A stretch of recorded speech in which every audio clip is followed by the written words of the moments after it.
Hello and welcome to Reviews. Now, I'm going to be honest, I almost did not buy this.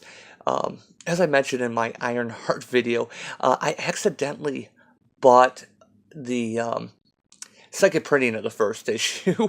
I didn't look at the number, I just noticed it was a different cover. So when I saw this on the stand and I saw, number one, Uncanny X-Men, I'm like, oh, is this another second printing? But the cover caught my eye. If it hadn't been this cover, I probably would have passed. But then I noticed way up and yeah, it's an annual, so, and it's a little bit thicker than a regular issue. But if I remember, X-Men number one was also a thick issue.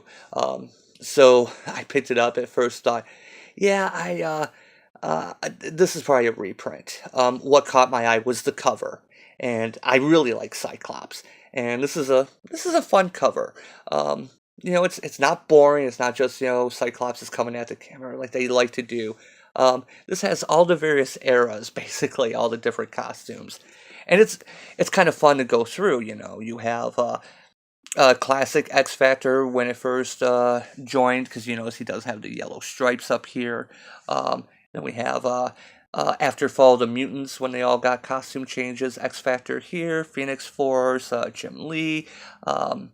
We have the Uncanny X-Men costume here, the one that was post Giant Size X-Men, when we had Storm and Wolverine and everyone on the team.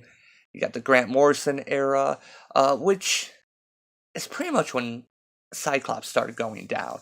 I like this character, and then it seems like after that, all the writers at Marvel hated Cyclops, and I don't know why.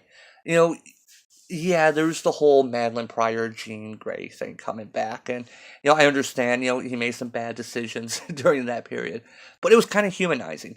He's a great team leader. He's not very good socially with people.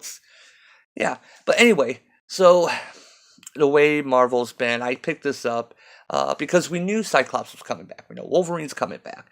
This deals with how Cyclops came back, and I expected a garbage fire, really. I expected this book to not be that good because you've got like a 75% chance anymore with Marvel and DC that the book's kind of going to be garbage. And if it's not, it's going to be boring. And so I picked this one up thinking, okay, well, at least let's see what happens. And I like to wait to the end of the review, but this was good. I like this. I I I liked the way they did it, the way they brought him back. So I'm gonna go into it a little bit. If you don't want to be spoiled at all, that's why I wanted to tell you right now. I'm giving this an 11 o'clock. I really like this. So it just starts off with the grave. Scott Summer, Cyclops, da da da. He fought for us. Rightclops is back. Because that was the other thing I really hated, was the death of X, where you have Cyclops, going against the Inhumans, and Black Bolt ends up killing him, but you find out, no, that was just a projection. Cyclops had actually died earlier, and Emma Frost was just projecting him. He actually died of the Terrigen Mist, disease, basically. He got killed by a cloud. I mean, come on, that's not the way Cyclops should go out. Um, and that's the funny thing. Young Cable in this, is almost a stand-in for the readers. He's saying all the stuff that we think. That's not how Cyclops should go out. Dying to a mist. Basically to a cloud. So yeah, we get the gravestone, and then the optic blast, and perfectly coffin shaped here. I guess maybe he just blew off the lid and climbing out, which is the how. And yeah, that's what the story is about. Um, and so it immediately goes into a tale from the past, where it says several years ago. It turns out it's like 13 years ago. And I like how they even did this. It's kind of muted colors. If you look really closely, you can see the way things were colored back then and inked. We had all the little dots. There's a name for it, but I can't remember what it is. A simple little story that Cyclops, saves a school from a professor that's about to destroy it, who's gone mad. And yeah, this is classic, still early days X-Men. He's got the blue and gold when they all had the matching suits. And it turns out he saves this guy, this one that reported the professor and got him fired. And thanks Cyclops, he's got a new wife, a baby on the way, and hugs him. A little touching moment. And then it's a favor repaid. And so this goes into 10 years later, and Cable shows up, young Cable. And basically, the Phoenix Force that when the Avengers tried to harness the Phoenix Force during X-Men vs. Avengers, um, Cable gives this Paul guy a box and says, you want to bring back Cyclops, he saved your life, now it's time to repay the favor. Make this box work. And oh, yeah, Butters. Here's Butters. It wouldn't be a video without her showing up. And then me pushing her out of the way. Oh, you're getting chubbier.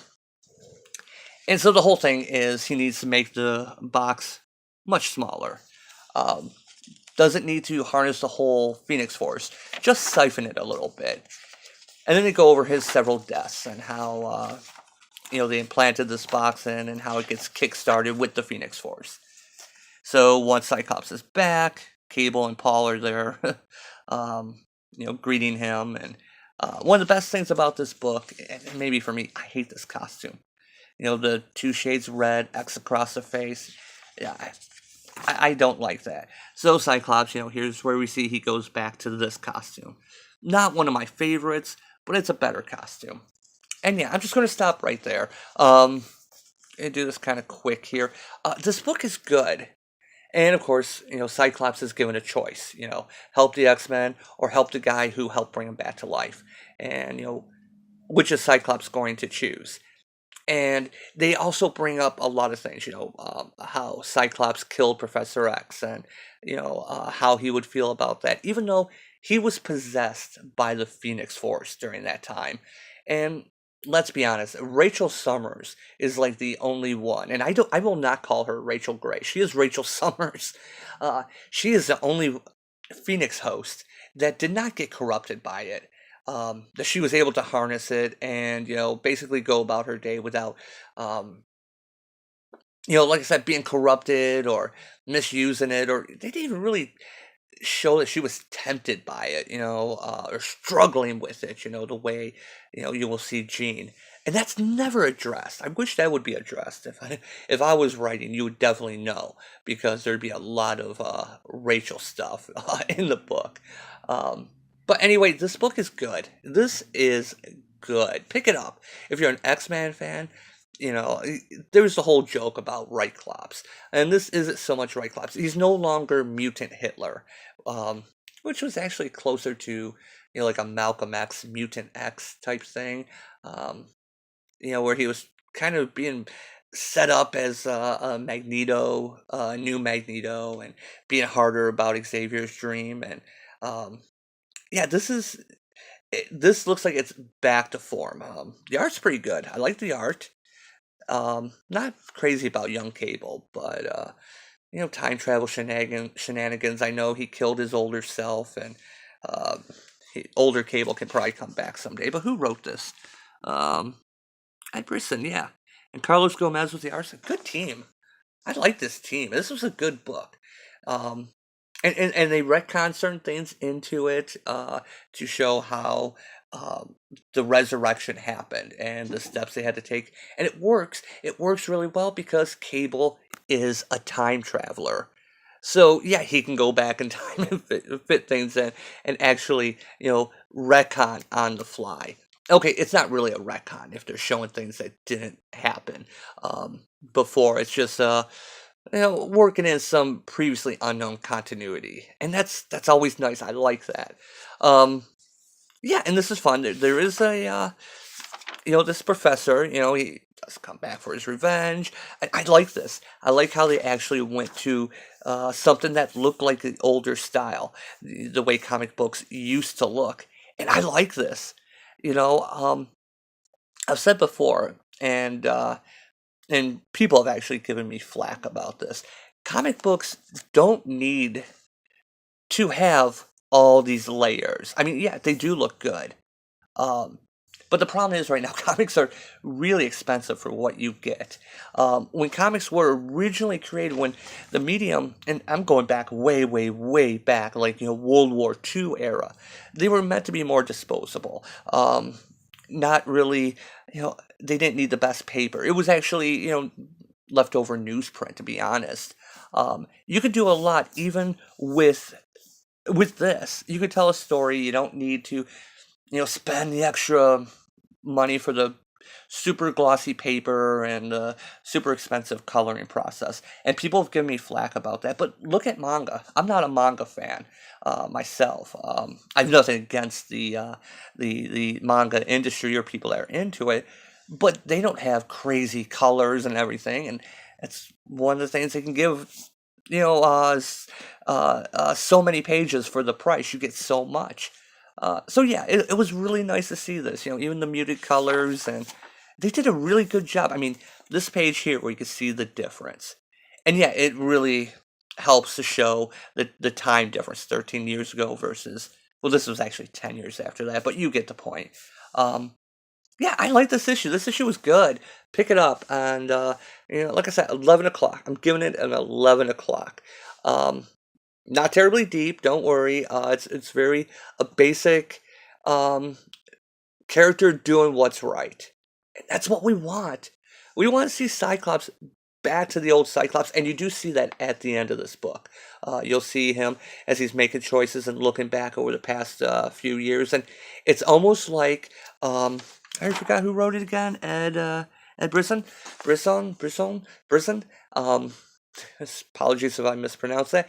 It's almost like he gave a middle finger, one of these fingers, this one, to the previous characterization that they've been doing to Cyclops over the past few years. And I, for one, loved it. So, anyway, I have another video coming out soon.